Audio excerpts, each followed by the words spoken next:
দেশ ও প্রবাস থেকে এই মুহূর্তে যারা আমার ভিডিওটি দেখতেছেন আপনাদের সকলকে জানাই আসসালামু আলাইকুম ওয়া রাহমাতুল্লাহ। আশা করি আপনারা সবাই ভালো আছেন। আজকে আমি আপনাদের সামনে হাজির হয়েছি পাসপোর্টের তথ্য সংশোধনের সংক্রান্ত সর্বশেষ আপডেটকৃত তথ্যটি নিয়ে। এটা বিশেষ করে প্রবাসীদের জন্য। স্বরাষ্ট্র মন্ত্রণালয়ের সুরক্ষা সেবা বিভাগ 29 অক্টোবর 2024 তারিখে বিদেশে পাসপোর্ট সংশোধনের বিষয়ে কিছু নির্দেশনা প্রদান করেছে। আমি যেহেতু সংযুক্ত আরব আমিরাতে থাকি, আমি আমিরাত প্রবাসীদের নাম উচ্চারণ করতেছি। সংযুক্ত আরব আমিরাতে বসবাসরত প্রবাসীদের অবগতির জন্য নিম্নে এই সংক্রান্ত তথ্যাবলী দেওয়া হলো। 1 নম্বর, জাতীয় পরিচয়পত্র অনুযায়ী পাসপোর্টের তথ্য গরমিল সংশোধন করা যাবে, অর্থাৎ জাতীয় পরিচয়পত্র অনুযায়ী পাসপোর্টে কোনো তথ্য ভুল থাকলে সেটা সংশোধন করা যাবে। উদাহরণস্বরূপ, নিজের নাম ভুল হলে, পিতামাতার নাম ভুল হলে, বয়স পরিবর্তন করতে হলে, জন্মস্থান ভুল বা জন্মস্থান পরিবর্তন করতে হলে এগুলো আপনারা সংশোধন করতে পারবেন। প্রয়োজনে শিক্ষা বোর্ড প্রদত্ত শিক্ষা সনদ বিবেচনা করা যেতে পারে। যদি আরো কোনো ডকুমেন্টস এর দরকার হয় তখন সেটা সার্টিফিকেট, শিক্ষা বোর্ড থেকে যে সার্টিফিকেট দেওয়া হয় ওই সার্টিফিকেটও আপনারা সার্টিফিকেট মোতাবেক তথ্য সংশোধন করতে পারবেন জাতীয় পরিচয়পত্রের সাথে। এবার আবেদনকারী জাতীয় পরিচয়পত্র বা এনআইডি কার্ড না থাকলে জন্ম নিবন্ধন সনদ বিবেচনা করা হবে। আবেদনকারী পাসপোর্টের জন্য যে আবেদন করবে তার যদি জাতীয় পরিচয়পত্র না থাকে তাহলে সে জন্ম সনদ দিয়ে আবেদন করতে পারবে।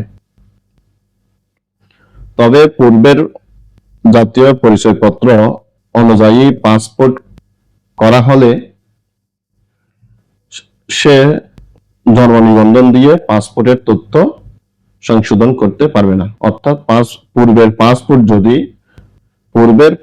যদি জন্ম নিবন্ধন জাতীয় পরিচয়পত্র দিয়ে করা হয়, আমি বলতেছি পূর্বের পাসপোর্ট যদি জাতীয় পরিচয়পত্র দ্বারা করা হয় তাহলে সে জন্ম নিবন্ধন দ্বারা পাসপোর্টের তথ্য সংশোধন করতে পারবে না।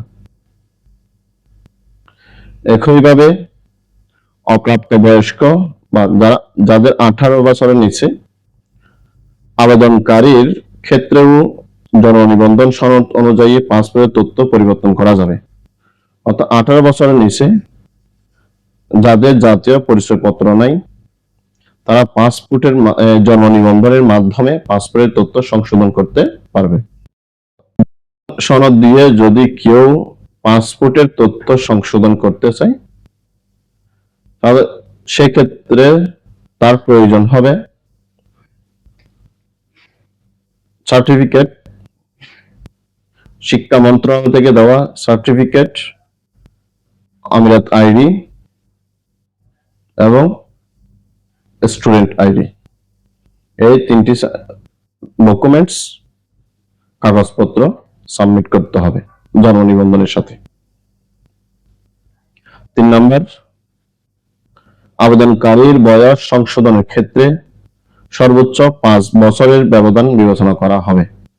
অর্থাৎ যদি কেউ বয়স বাড়াতে চাই বা কমাতে চাই তাহলে সেক্ষেত্রে সর্বোচ্চ 5 বছর বাড়াতে পারবে বা কমাতে পারবে। 4 নম্বর, মৌলিক তথ্যের সম্পূর্ণ সংশোধনের ক্ষেত্রে যেমন নিজের নাম, পিতামাতার নাম, জন্ম তারিখ এগুলো পরিবর্তন করতে হলে বা সংশোধন করলে সে সময় পুলিশ ভেরিফিকেশন দরকার হবে। 5 নম্বর, এই পরিপত্রের আলোকে আগামী 30 এপ্রিল 2025 পর্যন্ত পাসপোর্ট সংশোধনের আবেদন করা যাবে। অর্থাৎ যে বিজ্ঞপ্তিটা প্রকাশ করা হয়েছে এই বিজ্ঞপ্তি অনুযায়ী 30 এপ্রিল 2025 পর্যন্ত আবেদন করা যাবে। পাসপোর্টের তথ্য সংশোধনে আগ্রহী আমিরাত প্রবাসী বাংলাদেশের নাগরিকগণকে এই সুযোগ গ্রহণ করার জন্য বিশেষভাবে অনুরোধ করা হলো। আমিরাতে বসবাসরত প্রবাসী ভাইদেরকে এই সুযোগ গ্রহণ করার জন্য বিশেষভাবে অনুরোধ করা হলো।